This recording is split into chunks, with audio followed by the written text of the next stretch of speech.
Bismillahirrahmanirrahim. Alhamdulillahirabbil alamin. Nasta'inuhu wa nastaghfiruh wa na'udzu billahi min shururi anfusina wa sayyiati a'malina. Faman yahdihillahu fala mudilla lahu wa man yudlil fala hadiya lahu. Asyhadu an la ilaha illallah wa asyhadu anna Muhammadar Rasulullah. Allahumma shalli ala Muhammad wa ala ali Muhammad. Amma ba'du. Kitab Sunan Nabi Dawud, Kitabul Adab, yang lalu kita sampai hadis 4929 dari Ummu Salamah. Sudah kita bacakan, sudah kita sampaikan sedikit ya, cuman ini ada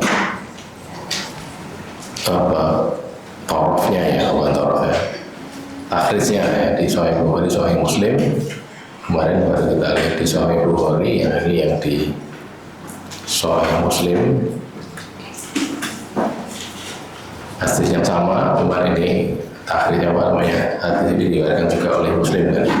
Hadatsana Abu Bakar bin Abi Syaibah wa Abu Quraib qala, keduanya berkata hadatsana Waqi' hak tahwil wa hadatsana Ishaq bin Ibrahim akhbarana Jarir hak tahwil itu pergantian sanad gitu ya, sanad yang lain.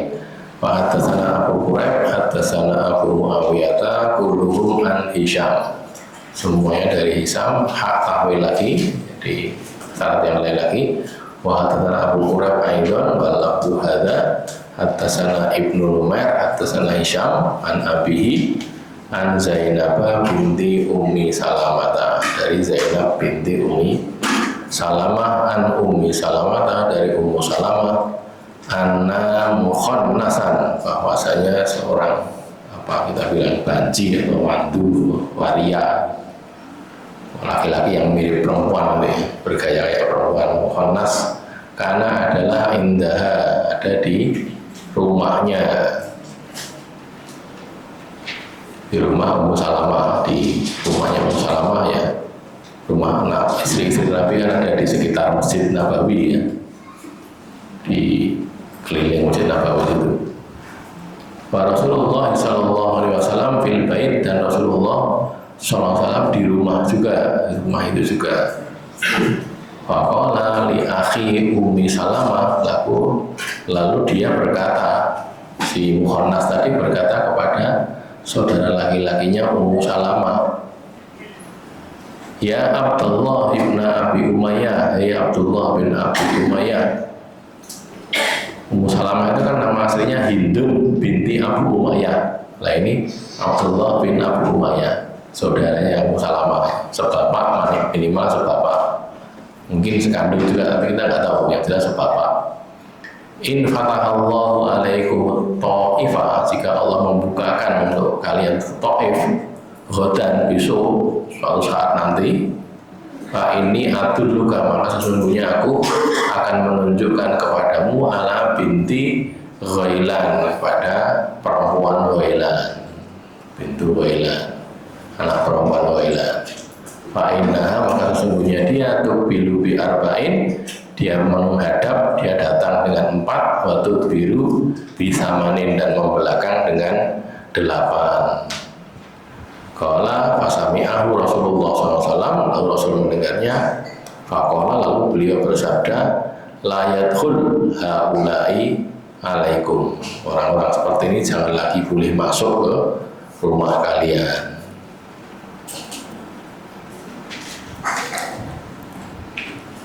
Oke, kalau sekarang isinya ya, isi di hadis yang Abu Dawud ini kan cuman hadis yang diriwayatkan di Muslim dan Bukhari ya. Ini kalau kita lihat yang 4929 ini, Nabi SAW masuk ke kamar Ummu Salamah, istri beliau, lalu mendapati seseorang laki-laki yang menyerupai perempuan, laki-laki yang medoi gitu kalau bahasa Jawa nih, orang nih medoi.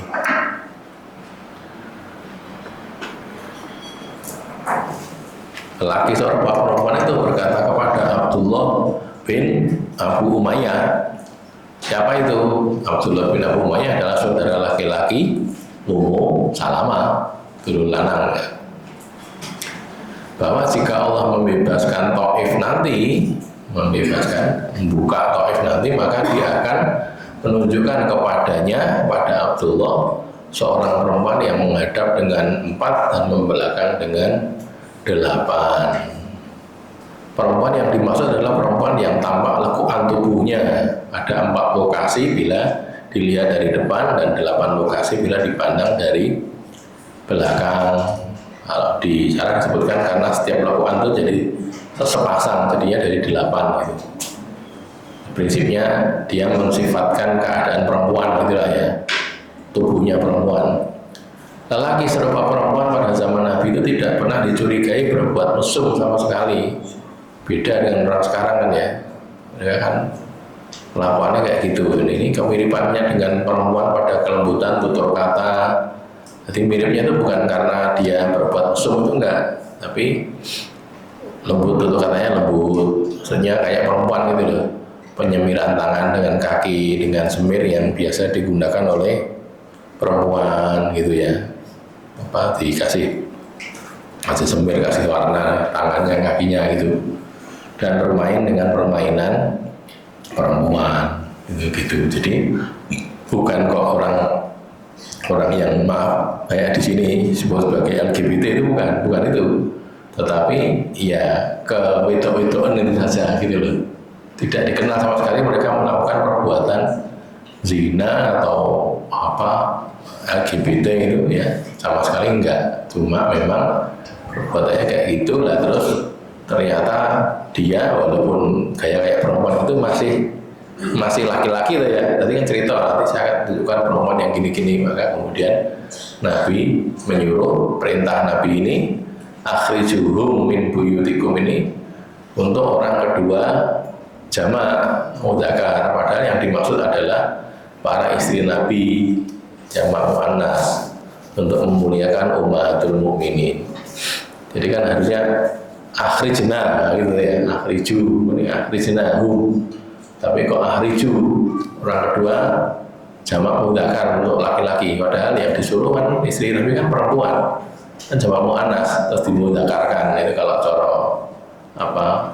syarihnya, pensarahnya itu untuk memuliakan ummahatul mukminin. Sama seperti kita bilang antum gitu loh. Lau samahtum misalnya, padahal yang ditanyai, yang diminta satu orang tapi dijamakkan, domirnya itu jamak gitu loh. Itu untuk memuliakan, tidak anta tapi antum, gitu loh. Itu kan memuliakan ya. Salam kan juga gitu, assalamualaikum, walaupun ngomongnya siji ya, assalamualaikum itu ya. Kan gitu. Sebenarnya assalamualaikum ya boleh saja. Assalamualaikum itu ya nggak apa-apa, cuman kan untuk memuliakan assalamualaikum gitu, karena walaupun satu orang itu untuk memuliakan. Kalau yang ini sama-sama jamak, cuman yang satunya jamak mudzakkar, satunya jamak muannas. Mudzakkar salim, muannas salim. Di isinya seperti itu ya, prinsipnya kalau keadaannya kayak perempuan memang iya, tetapi tidak berbuat mesum, tidak berbuat zina atau apalah itu ya, sama homoseks atau lesbian, tidak sama sekali, enggak. Di zaman Rasul begitu gitu loh ya. Tapi karena dia mensifatkan keadaan perempuan tadi, berarti dianggap bahwa ini berarti jangan boleh masuk di sini karena bahaya kan, dia bukan apa-apanya Musalamah itu kan orang lain sama sekali gitu.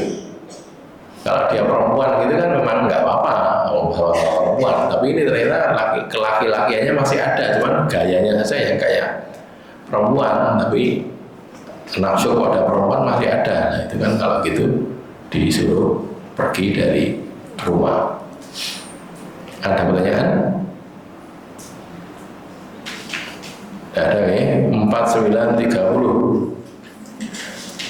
Qala tasana Muslim bin Ibrahim, qala tasana Hisyamun, qala an Yahya, qala an Ikrimata, qala an Ibni Abbasin, anna Nabiyya sallallahu alaihi wasallam la'anal mukhannathina minar rijal. La'ana, beliau melaknat itu menjauhkan dari rahmat Allah ya, jadi dikeluarkan dari kebaikan. Melaknat al-mukhannathin, orang-orang yang mirip perempuan, yang kayak perempuan, minar rijal, dari kalangan kaum laki-laki. Nabi melaknat laki-laki para lelaki yang mirip perempuan, baik gayanya, cara berjalannya, cara berbicaranya dan sebagainya gitu loh. Wal mutarajjilati minan nisa, dan orang-orang yang mirip laki-laki, kelanang-lanangan gitu ya, kelelakian minan nisa, dari kalangan kaum wanita. Itu juga tidak baik gitu, perempuan jangan bergaya kayak laki-laki. Waqala, dan beliau bersabda, akhrijuhum min buyutikum, usirlah mereka, keluarkanlah mereka, min buyutikum, dari rumah kalian.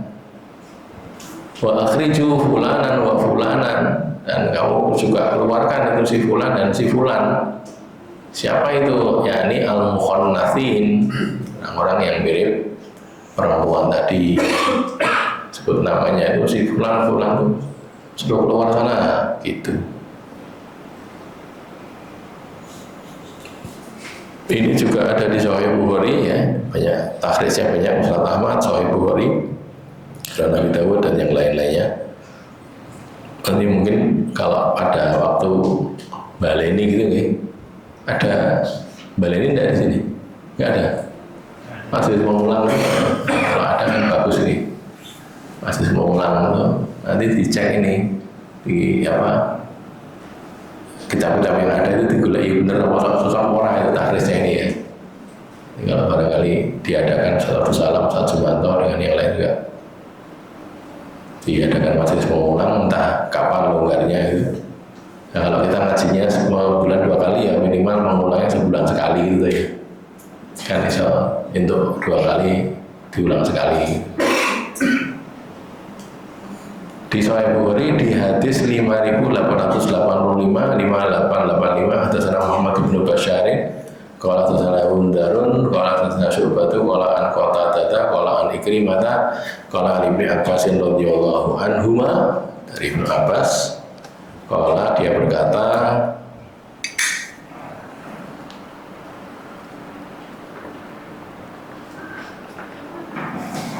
la'ana, melaknat siapa Rasulullah sallallahu alaihi wasallam, siapa yang dilaknat, al-mutasyabbihina minar rijali bin nisa, orang-orang yang mirip minar rijal, dari kalangan laki-laki, mirip apa? Bin nisa, dengan perempuan. Jadi laki-laki yang mirip perempuan. Wal mutasyabbihati minan nisa bir rijal, dan orang-orang yang mirip dari kalangan perempuan, mirip dengan siapa? Birrijal, dengan laki-laki, kaum laki-laki. Rasulullah melaknat laki-laki atau sejumlah laki-laki yang mirip dengan wanita, dan melaknat juga sejumlah wanita yang mirip dengan laki-laki. Tabahu Amr akhbarana Syu'batu. Ini yang di Sahih Bukhari, saya ambil di mana satu saja, Sahih Bukhari. Nabi SAW melaknat kaum pria yang menyerupai wanita dan kaum wanita yang menyerupai pria. Wanita serupa pria yang dilaknat adalah wanita yang menyerupai lawan jenisnya dalam berpakaian, keadaan, cara berjalan, mengeraskan suara dan sejenisnya. Itu mengeraskan, khusus mengeraskan suara itu ya, maksudnya bukan kok bengok itu nggak boleh, tergantung kepentingannya kan. Suara keras itu tetap kan berbeda ya, laki-laki sama perempuan itu kan tetap berbeda suaranya, walaupun suaranya keras tapi tetap berbeda. Cuman prinsipnya mengeraskan suara yang biasa dilakukan oleh laki-laki gitu loh. Begitu maksudnya. Ya, kalau yang sekedar keras suaranya saya nggak apa-apa. Kayak berguru kan itu banter suaranya gitu. Bukan kok itu, bukan. Itu kan memang perlu. Kalau yang apa? Yang tidak, ya jangan gitu. Wanita yang serupa pria dalam hal ketajaman pendapat, kemampuan keilmuan itu justru terpuji. Ini sebagaimana Aisyah radhiyallahu anha yang dijuluki dengan Rijlatur Ra'yi. Jadi pendapatnya itu kayak laki-laki itu, Aisyah itu, karena tajam gitu, karena ketajaman pendapatnya sebagaimana ketajaman pendapat cendekiawan pria laki-laki. Jadi kalau dalam hal itu nggak apa-apa gitu. Dalam hal ibadah misalnya, ibadah yang laki-laki sergap, yang perempuan sergap kayak itu, ya nggak apa-apa gitu loh. Tapi yang inti dilarang adalah yang ini, berpakaian, keadaan dan sebagainya gitu, cara berjalan gitu. Jadi makanya ulama kan sebagian memakruhkan seorang wanita berpakaian kayak laki-laki, misalnya pakai celana panjang gitu kan. Sebagian malah mengharamkan gitu ya. Berarti lah malah yang lanang apa itu? Yang lanang itu dilarang, atau yang sekarang kan sudah masya Allah di luar sana gitu. Pakaiannya sudah seperti itulah, harusnya kan dibedakan. Pakaian perempuan ada sendiri, prinsipnya berbeda dengan pakaiannya kaum laki-laki.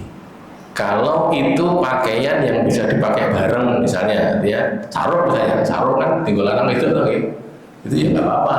Tapi kalau yang ini khusus untuk laki-laki, perempuan jangan gitu. Karena itu nanti kayak laki-laki, menyerupai laki-laki. Sebagaimana laki-laki juga jangan memakai pakaian yang kayak perempuan gitu.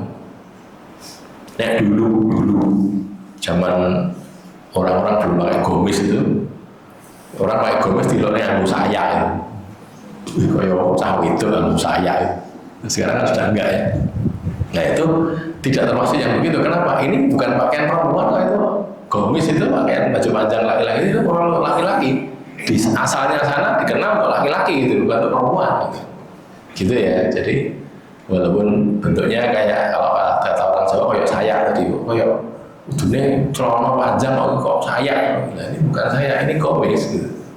Itulah ya, bahwa perempuan juga memakai begitu untuk jubahnya, ya nggak apa-apa. Tapi ini bukan khusus, bukan khas untuk satu jenis kelamin tertentu. Makanya kalau olahraga juga nih, olahraga kalau emang itu dua-duanya bisa ya nggak apa-apa, tidak termasuk. Tapi kalau yang khusus untuk laki-laki, kok perempuan kok melu-melu, itu biasanya salah juga. Nggak tahu apa barangkali tinju ya ini. Tinju itu khusus mana apa?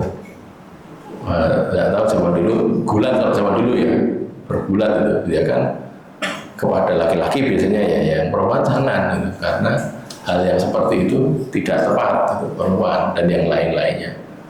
Nah orang-orang yang sekarang ini mereka emansipasi, jadi dianggap podo lanang wedok, sehingga cenderung menyamakan, nggak boleh gitu, dipisahkan harusnya.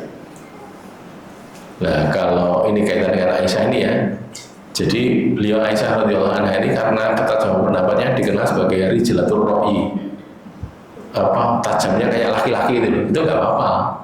Memang beliau kan cerdas nih, pinter, cara diskusi gitu, para lanang mungkin dia sok-sok menang Aisyah juga karena pinter gitu.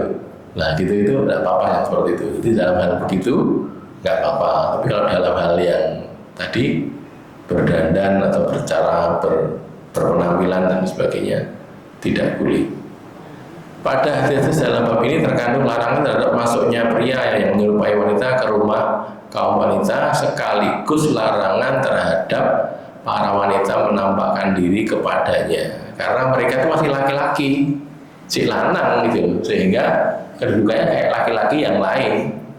Beda kalau itu perempuan gitu, nek wedok itu tapi ini lanang, cuman wedok ini tetap lanang, karena tadi kan disebutkan tadi kan sampai bisa mensifatkan perempuan begini, ini kan artinya masih punya nafsu kepada perempuan. Nah kalau begitu jangan dijaga, jangan masuk tanpa mahram atau tidak ada kepentingan, jangan bersendiri dengan orang yang seperti itu, karena akan berpotensi muncul terjadi hal-hal yang tidak diinginkan.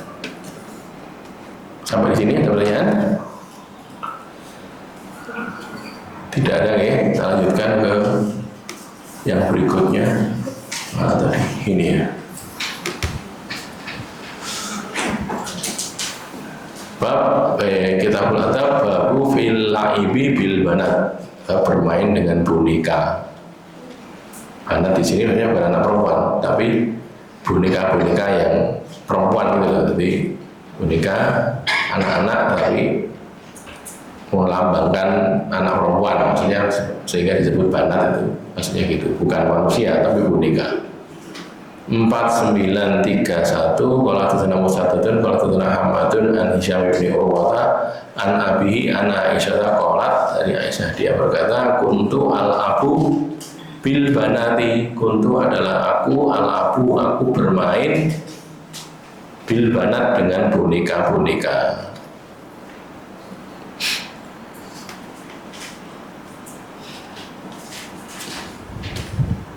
Marubama, maka kadang-kadang dahola alaiya, masuk kepadaku siapa? Rasulullah sallallahu alaihi wasallam. Wa indi al jawari, dan di padaku itu ada anak-anak perempuan. Kalau ini anak gitu, sesama temannya Aisyah gitu, anak perempuan yang lain main ke situ. Fa idza dahola, maka apabila Nabi masuk ke kamar, masuk ke rumah, kharajna, mereka keluar. Nabi rawuh gitu, terus mereka minta izin keluar dari rumah atau kamarnya Aisyah. Wa idza kharaja, dan ketika Nabi keluar, dakhalna, mereka masuk. Nah, gitu.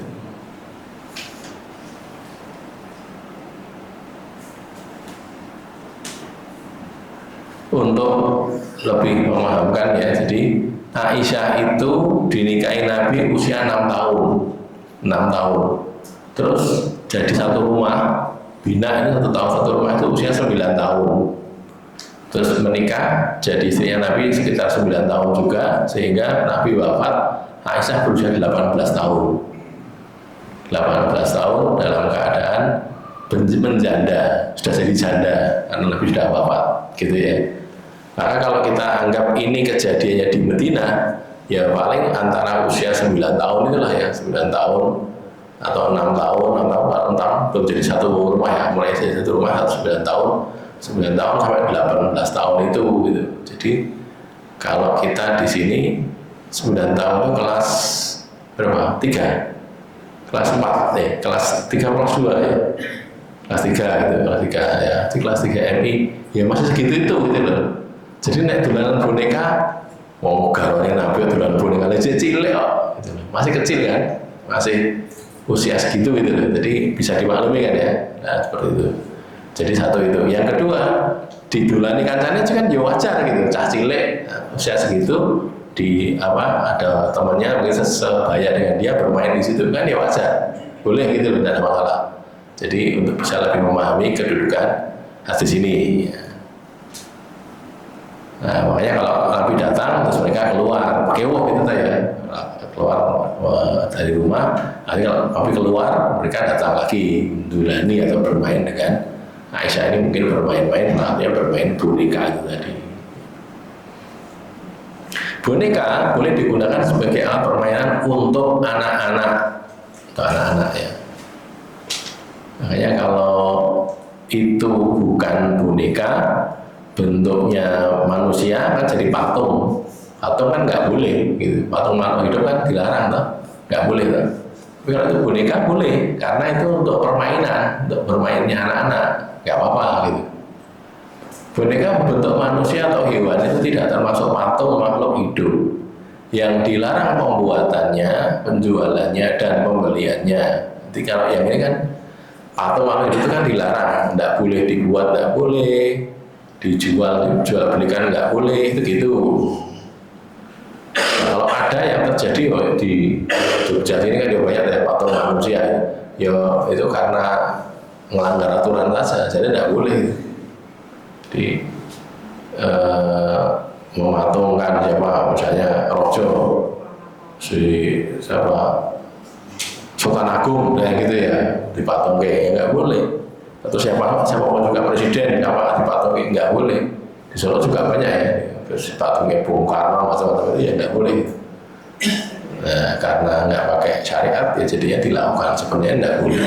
Jual beli juga nggak boleh, didol di tuku mau bikin terus dijual nggak boleh. Nah ini dikecualikan, kenapa? Karena dia itu boneka gitu, mainan anak-anak. Tetapi ada sebagian ulama, ini kan jumhur ya, jumhur ulama ya, sebagian ulama salaf mengatakan bahwa hukum bolehnya menggunakan boneka pada hadis ini itu justru dihapus, dinasah, mansuh oleh larangan pembuatan patung makhluk bernyawa. Jadi yang ini ada dulu begini, lalu kemudian justru ada larangan membuat patung itu, larangan musawwir gitu ya, membuat patung itu, terus jadi terlarang ini, jadi nggak boleh gitu loh. Sebagian dari ulama menyatakan seperti itu. Kalau jumhur enggak, jumhur ini dikecualikan memang. Sing iki oleh, sing iki oleh gitu loh. Sing patung ini enggak boleh, yang boneka ini boleh, gitu begitu ya. Karena memang kedudukannya taksis jadinya ya, maksus ditaksis, dikhususkan. Dibolehkannya Aisyah untuk bermain ini kalau yang pendapat sebagian masalah tadi ya, pendapatnya lah kok Aisyah kok boleh bermain, ini hadisnya sahih kok kata itu memang dimaksud kan harusnya nggak boleh. Jawabannya karena dia belum balik, dia itu masih belum mukallaf waktu itu. Nah gitu ya. Ya tetap ini siapa nih jenenge wong ulama nih. Jadi yo ora lho kok Aisyah kok oleh lho kono durung dewasa dia cilik ya ora apa-apa gitu ya. Gitu wallahu a'lam bishawab. Cuman kalau yang masyhur yang kita ikuti gitu, yang kita ikuti itu yang ini. Ini cuman sedikit ada yang mengatakan seperti itu ya. Karena faktanya Nabi membolehkan gitu. Kalau dikatakan belum balik ya mestinya enggak, karena wong jadi satu rumah dengan Nabi karena sudah balik, sudah haid gitu loh ya. Sudah haid sudah balik ya. Sudah balik kemudian jadi satu rumah dengan Nabi. Ya, waktu belum balik malah enggak satu rumah. Sudah dinikahi tapi belum berumah yang sama gitu. Ini kedudukannya seperti itu. Kalau itu bentuknya kayak boneka tapi bukan mainan anak-anak gimana itu? Karena ada juga tuh zaman dulu ada orang bikin kalau souvenir sudah itu loh ya. Souvenir sudah gambarnya patung orang gitu loh, orang yang pakai toga gitu, terus patung gitu. Ya kalau itu bukan boneka ya nggak boleh, nggak boleh, karena dia jadi souvenir bukan jadi mainan anak-anak. Kalau yang itu mainan anak-anak boleh, tapi kalau ini jadi walaupun kecil gitu ya, bentuknya kecil cilik gitu. Gambar bukan gambar patung kewan gitu, patung kewan. Kalau dolanan cah cilik sing TK itu ya, mainan binatang-binatang itu kan mainan, nggak apa-apa gitu loh. Karena itu kan mainan, dolanan cah cilik, terus gambar udanil, jaran, macam-macam itu kan ada tuh. Nah itu kalau mainan anak-anak nggak apa-apa. Tapi kalau itu bukan mainan lagi, jadi sudah bentuk patung gitu ya, sudah bentuk patung ya nggak boleh. Gitu. Contoh perbedaan mainan sama patung itu contohnya gini loh. Tapi bukan makhluk hidup kalau ini.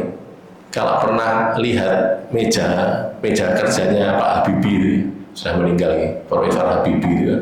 Isinya kan pesawat-pesawat banyak itu, replika pesawat kecil-kecil itu. Tapi itu bukan mainan anak-anak itu ya replika pesawat gitu. Itu kayak gitu tuh patung. Cuma masalahnya itu kan bukan makhluk bernyawa, jadi nggak masalah tuh.